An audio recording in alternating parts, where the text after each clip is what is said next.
आप सभी का एनएस मैथ एकेडमी में हार्दिक स्वागत और अभिनंदन है। बच्चों, प्रीवियस सेशन में हमने देखा कि नाइन्थ एंड टेंथ हमारे स्टडी लाइफ में, हमारे एजुकेशन लाइफ में कितनी इंपॉर्टेंस रखता है और इंपॉर्टेंस क्यों रखता है, इस पर भी हमने डिस्कशन किया था। नाउ इस सेशन में हम लोग ये देखेंगे कि कैसे हम अपने माइंडसेट को चेंज करके, कैसे हम अपने स्ट्रेटेजी को चेंज करके नाइन्थ एंड टेंथ में हम 100% अचीव कर सकते हैं। जी हाँ, आपने बिल्कुल सही सुना, 100%। बट नोट करिएगा यहां पे कि मैं 100% मार्क्स की बात नहीं कर रहा हूं, मैं 100% अचीवमेंट की बात कर रहा हूं, मैं 100% लर्निंग की बात कर रहा हूं, मैं 100% नॉलेज की बात कर रहा हूं जो आपके काम आने वाला है। आफ्टर ऑल, आपने कितना पढ़ा है ये इंपॉर्टेंट नहीं होता है, इंपॉर्टेंट ये होता है कि आपने कितना सीखा है, आपने कितना लर्न किया है। जो कुछ भी आपने पढ़ा है वही सबसे इंपॉर्टेंट होता है। ये बिल्कुल वैसे ही है कि जैसे आपने कोई एक किताब पूरी पढ़ डाली, पूरी किताब आपने पढ़ ली और आपसे पूछा गया कि क्या आपने वो बुक पढ़ी, तो आपने कहा हमने सारी किताब, पूरी किताब पढ़ रखी है मैंने, और आप उससे उसमें से कोई क्वेश्चंस पूछ लिया जाए और आप उसका आंसर ना दे पाए, इन दैट केस इसका मतलब यह है कि आपने 100% पढ़ा तो है, बट लर्न करने में आप कहीं ना कहीं चूक गए हैं। और आज का जो एजुकेशन सिस्टम कुछ ऐसा ही डिजाइन किया गया है जिसमें आप पढ़ते तो सब कुछ है, बट जो लर्निंग वाला पोर्शन है ना, वो कहीं ना कहीं बहुत पीछे छूट जाता है। तो हम लोग उस ट्रैप में ना फंसें, इसलिए हम लोग आज जानेंगे कि कैसे हम अपनी स्ट्रेटजी बना सकते हैं, कैसे अपने एक माइंडसेट डेवलप कर सकते हैं। आफ्टर ऑल, माइंडसेट ही आपके लाइफ की दशा और दिशा दोनों ही निर्धारित करता है। माइंडसेट इज वेरी इंपॉर्टेंट, है ना। मैंने प्रीवियस सेशन में भी बताया था बच्चों की कैसे same school, same teacher, same coaching centre से पढ़ने वाले कुछ बच्चों का सिलेक्शन कॉम्पिटिटिव एग्जाम्स में होता है और वहीं कई सारे बच्चे उस कॉम्पिटिटिव एग्जाम से बाहर हो जाते हैं। उसकी वजह सिर्फ और सिर्फ उनका माइंडसेट था, क्योंकि टीचर भी सेम थे, उनके स्कूल भी सेम था, सिलेबस भी सेम था, कोचिंग सेंटर भी सेम था, स्टडी मटेरियल भी सेम था, सब कुछ सेम था। उसके बाद भी उनका सिलेक्शन क्यों हुआ? कई तो ऐसे भी होंगे जो शायद उतना भी टाइम ना देते होंगे पढ़ाई में जितना कि कोई दूसरा बच्चा दे रहा होगा पढ़ाई को। आपने अक्सर सुना होगा कि वो तो दिन भर पढ़ता रहता है, वो तो कभी घर से बाहर भी नहीं निकलता, उसके परसेंटेज ही बहुत अच्छे रहते थे। वहीं सिलेक्शन उस बच्चे का हो गया जो एवरेज था स्कूल में, जो पढ़ते वक्त बहुत कम दिखता था, क्लास में क्वेश्चंस के आंसर ही बहुत कम देता था, उसके बाद भी उसी का सिलेक्शन हो गया। वो हुआ क्यों? सिर्फ और सिर्फ उसका माइंडसेट उस बच्चे से अलग था। और वो अलग कैसे था वो हम समझेंगे इस वीडियो में। हमें क्या करना है? अपने माइंडसेट को चेंज करना है। आप 9th क्लास में हो या 10th क्लास में हो, आप जिस क्लास में भी हो, बस आप अपने माइंडसेट को एनालाइज करिए और अपने माइंडसेट को आप चेंज करिए। कैसे कर सकते हैं हम अपने माइंडसेट को चेंज? आइए समझते हैं इन 5 पॉइंट। मैं आपको यहां पे 5 पॉइंट्स बताऊंगा, बस उन 5 पॉइंट्स को आप अगर फोकस करेंगे तो आपका माइंडसेट तो चेंज होगा ही होगा, और लाइफ में आप जिस भी कॉम्पिटिटिव एग्जाम्स को फेस करना चाहते हैं फ्यूचर में, आप उसे क्रैक भी कर पाएंगे, मार्क्स तो आ ही जाएंगे। वो सिंपल सा है ना कि अगर आप स्किल के पीछे भागते हैं, आप अगर टैलेंट के पीछे भागते हैं, आप अगर नॉलेज के पीछे भागते हैं, तो ये सारे तो मिलते ही मिलते हैं, मार्क्स तो पीछे पीछे आ ही जाता है। बट अगर आप केवल और केवल मार्क्स के पीछे भागते हैं तो सिर्फ और सिर्फ आपको मार्क्स ही मिलते हैं, आपको नॉलेज नहीं मिलेगी, आपका स्किल डेवलपमेंट नहीं होगा, आपका टैलेंट भी नहीं निखरेगा। ये समझ लीजिए, ठीक है। एग्जाम्पल बहुत सारे हैं आपके आसपास। तो आइए चलते हैं, हम अपनी स्ट्रेटेजी को समझते हैं, उन 5 पॉइंट्स को। नंबर 1 पॉइंट से जो सबसे इंपॉर्टेंट है, आप एक नोटबुक लीजिए, हर सब्जेक्ट की एक सेपरेट नोटबुक बनाइए, और उस नोटबुक का जो फर्स्ट पेज है ना, उस फर्स्ट पेज के टॉप पर आप सबसे पहले तो उस कॉम्पिटिटिव एग्जाम्स का नाम लिखिए जिसका आप फ्यूचर में प्रिपरेशन करने का सोच रहे हैं, जिसका आप ड्रीम अपने सजा रखा है, जिसका ड्रीम आप डेली देखते हैं। उस एग्जाम का, उस कॉम्पिटिटिव एग्जाम का नाम बोल्ड लेटर में आप ऊपर लिखिए सबसे पहले तो, फर्स्ट, एंड उसी के ठीक नीचे लिखिए कि मैं इस सब्जेक्ट में अपना 100% दूंगा, मैं इस सब्जेक्ट को 100% स्टडी नहीं, 100% लर्न करूंगा। क्या करूंगा? 100% लर्न करूंगा मैं इस सब्जेक्ट को, स्टडी नहीं। स्टडी तो सब करते हैं, लेकिन मैं क्या करूंगा? 100% लर्न करूंगा इस सब्जेक्ट को। ये 2 पॉइंट आपको फर्स्ट पेज पे लिखने हैं। नाउ सेकंड पेज पर आते हैं। इसी नोटबुक के सेकंड पेज पर आइए, और जिस सब्जेक्ट की आपने नोटबुक बनाई है, लेट्स से मैथमेटिक्स की हम बात करते हैं, क्योंकि अपना जो फोकस है वो मैथमेटिक्स पर है, तो हम मैथमेटिक्स की बात कर लें अगर, तो मैथमेटिक्स का 9th या 10th का जो भी सिलेबस है, उस सिलेबस को आप पूरा नोट डाउन करिए। उस पूरे सिलेबस को आप सेकंड पेज और थर्ड पेज जहां तक भी जाए वो सिलेबस को नोट कर डालिए आप पहले तो। ये एक काम आपको करना है नोटबुक में। अब इसका करना क्या है आपको, आप उस सब्जेक्ट को जब भी पढ़ने जा रहे हो, जब भी उस सब्जेक्ट को आपको पढ़ना हो, आप उस सब्जेक्ट को उठाइए और ये फर्स्ट पेज और सेकंड पेज को आप पहले रीड करिए। जस्ट रीड करिए, कुछ नहीं करना आपको, जस्ट रीड करिए और आप पाएंगे कि आफ्टर 7 डेज आपको ये दोनों पेज आपके मेमोरी में आप ऑलरेडी फीड हो चुके होंगे। तो आप आफ्टर 7 डेज आप इन पेज को नहीं भी पढ़ेंगे ना, तो जैसे ही आप उस नोटबुक को उठाएंगे आपको ये दोनों पेज आपके ब्रेन में आपको इमेजिन होने लगेंगे। इसका मतलब क्या है, अब आप उस सब्जेक्ट से कनेक्टेड फील करेंगे, अब आप अपने गोल से कनेक्टेड फील करेंगे, अब आप अपने एम से कनेक्टेड फील करेंगे। आपको यह भी पता है कि आप किस कॉम्पिटिटिव एग्जाम्स की प्रिपरेशन करने जा रहे हैं। आपको यह भी पता है कि आपको इसमें अपना 100% एफर्ट देना है। आपको यह भी पता है कि आपको इसमें 100% लर्न करना है। आपको यह भी पता है कि इस सब्जेक्ट में क्या क्या टॉपिक्स हैं, आज ही आपको पता है। उस टॉपिक को भले ही आज से आप 6 महीने बाद 7 महीने बाद पढ़ेंगे, लेकिन आज की डेट में आपको पता है कि कौन सा टॉपिक है, इसमें कौन कौन से टॉपिक इस बुक में है, इस सिलेबस में कौन कौन से टॉपिक है। Now you feel connected. The connection is very important ना। आप कुछ भी करिए लाइफ में, आप किसी से मिलने जाते हैं, अब जब पहले से आप उसको जानते हैं तो आप उसमें कनेक्टेड फील करते हैं, आपको उससे बात करने में मजा आता है, ठीक है ना, आप इंजॉय करते हैं उन लोगों के साथ। बट आप किसी ऐसी जगह चले जाइए जहां पे आप लोगों को पहले से जानते ही ना हो, तो फिर वो क्या होता है, वहां कनेक्टेड फील नहीं करते ना, थोड़ा सा मजा नहीं आता फिर लाइफ में वहां पे ना, आप एंजॉय नहीं कर पाते उस चीज को। तो सेम सब्जेक्ट के साथ भी होता है।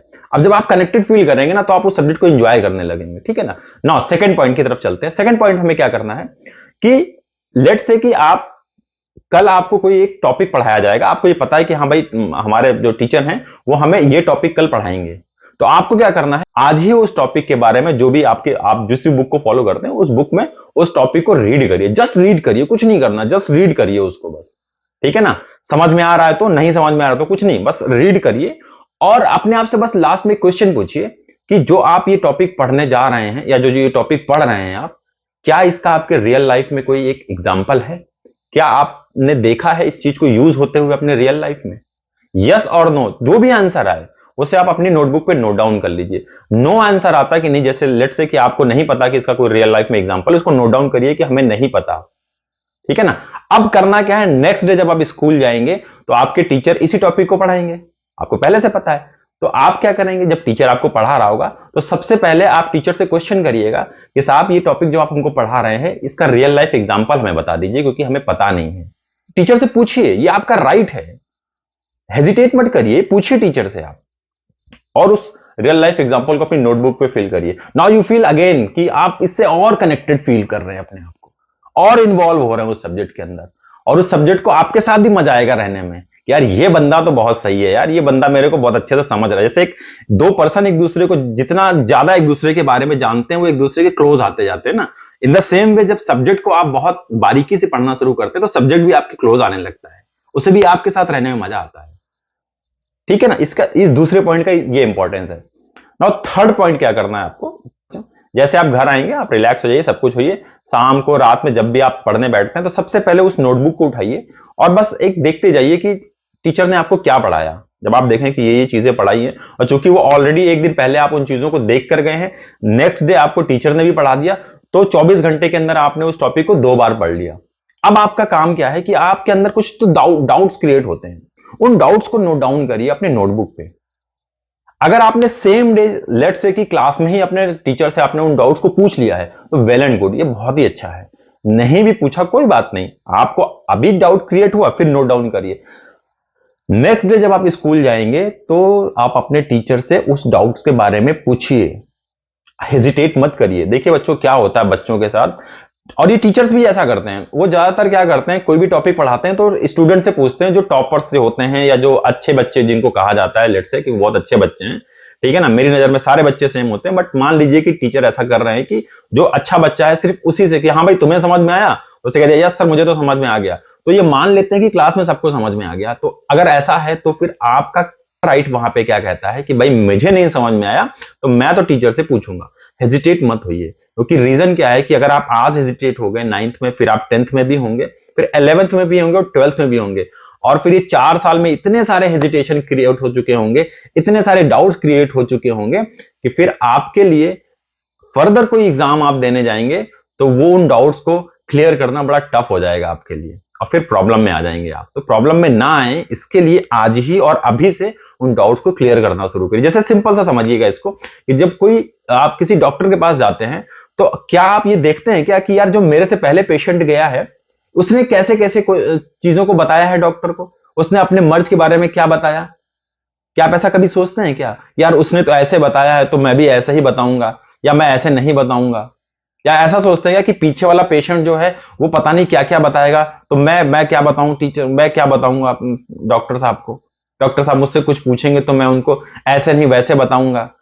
ऐसा कभी सोचते हैं क्या? नहीं ना, वो आपकी प्रॉब्लम है ना, तो आप अपनी प्रॉब्लम को वैसे ही बताते हैं ना जैसा आप फील करते हैं उस प्रॉब्लम को, तभी तो डॉक्टर उसका सही से इलाज कर पाएंगे।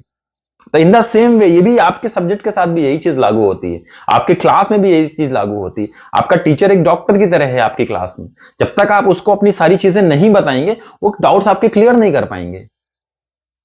तो आप अपने डाउट्स को बताइए और जब तक वो क्लियर ना हो जाए, टीचर क्लियर करे तो वेल एंड गुड, और नहीं भी क्लियर कर पा रहा तो आप तो इंटरनेट है ना दोस्त, क्या दिक्कत है यार, इंटरनेट पे सर्च मारो फट से। डाउट्स क्लियर होना बहुत जरूरी है, वो चाहे छोटा हो चाहे बड़ा हो कैसा भी हो, ठीक है ना। तो हमारा थर्ड पॉइंट क्या हो गया, हमारा डाउट्स क्लियर होना चाहिए, ठीक है। पॉइंट नंबर 4 की तरफ बढ़ते हैं। अब 4 पॉइंट क्या कहता है कि आपने जो कुछ भी आज पढ़ा, ठीक है ना, जैसे स्कूल गए आपने पढ़ा और वो घर आ गए, अब आप सोने से पहले एक बार बस आंखें बंद करके इमेजिन करिए कि आज आपने क्या क्या पढ़ा और उससे आपने क्या क्या सीखा है। आपने ये टॉपिक पढ़ा तो इस सब्जेक्ट में ये टॉपिक पढ़ा और इस टॉपिक से आपने क्या सीखा, उस चीज को आप बस एनालाइज करिए। आपको ये दिखेगा कि हाँ आपने 1 पॉइंट 2 पॉइंट 3 ये चीजें सीखी हैं इनसे आज, उसको अपने नोटबुक पे नोट डाउन कर लीजिए एक तरफ कि हाँ भाई ये टॉपिक था, इस टॉपिक में मैंने ये चीजें पढ़ी थी और इससे मैंने ये चीजें सीखी हैं, उनको नोट डाउन करिए। आफ्टर ऑल हमने क्या क्या पढ़ा है और कितना पढ़ा है ये इंपॉर्टेंट नहीं है, हमने जो कुछ भी पढ़ा है उससे हमने क्या क्या और कितना सीखा है यही इंपॉर्टेंट है। तो सीखना, लर्निंग इज इंपॉर्टेंट, तो वो नोट डाउन करिए कि हमने क्या क्या आज इस टॉपिक से लर्न किया है, उसे नोट डाउन कर लीजिए, बस हो गया। अब 5वां पॉइंट क्या है जो सबसे इंपॉर्टेंट पॉइंट हमारे लिए है कि ये कार्यक्रम आप जो 6 दिन तक करेंगे, मंडे टू सैटरडे, संडे आएगा, संडे को मस्त चिल रहना है, कुछ नहीं करना है, इंजॉय करना है बस। देखो भैया संडे ना क्या है, फन डे है, तो फन करना है हमको, मूवीज देखनी है, हमें गेम खेलना है, हमें स्पोर्ट्स खेलना है, हमें जो मन चाहे मैं हम करेंगे, कुछ नहीं, एकदम बिंदास रहने का, कोई टेंशन नहीं लेना, कोई नया काम नहीं करने का पढ़ाई के लेके। इस पूरे दौरान में आप पूरे दिन तो ये सब नहीं कर सकते ना, मान लेते हैं कि आप पूरे के पूरे 12 घंटे आपके पास है, तो इस पूरे 12 घंटे में ये सब तो नहीं करेंगे ना आप, ठीक है ना। तो कुछ टाइम निकाल के आप बस इतना करिएगा, पूरे वीक में आपने जो कुछ भी पढ़ा है ना उसे बस उस हर एक सब्जेक्ट को एक बार उस सरसरी निगाह से देखते जाइएगा।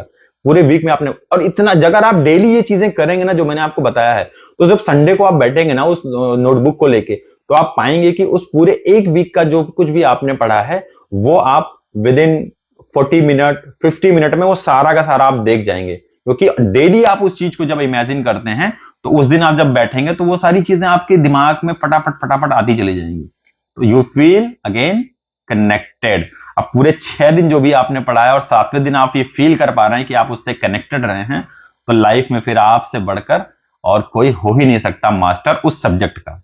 और जब आप उस सब्जेक्ट के मास्टर हो जाएंगे तो कोई भी एग्जाम नंबर तो आपके आ ही जाएंगे, आप जितने भी परसेंटेज चाहते होंगे वो परसेंटेज तो आपके आ ही जाएंगे, उसमें नो डाउट। और साथ ही साथ आप फ्यूचर में जिस भी कॉम्पिटेटिव एग्जाम को आप क्रैक करना चाहते हैं वो डेफिनेटली आप क्रैक कर पाएंगे। तो मिलते हैं नेक्स्ट, टिल देन जय हिंद जय भारत।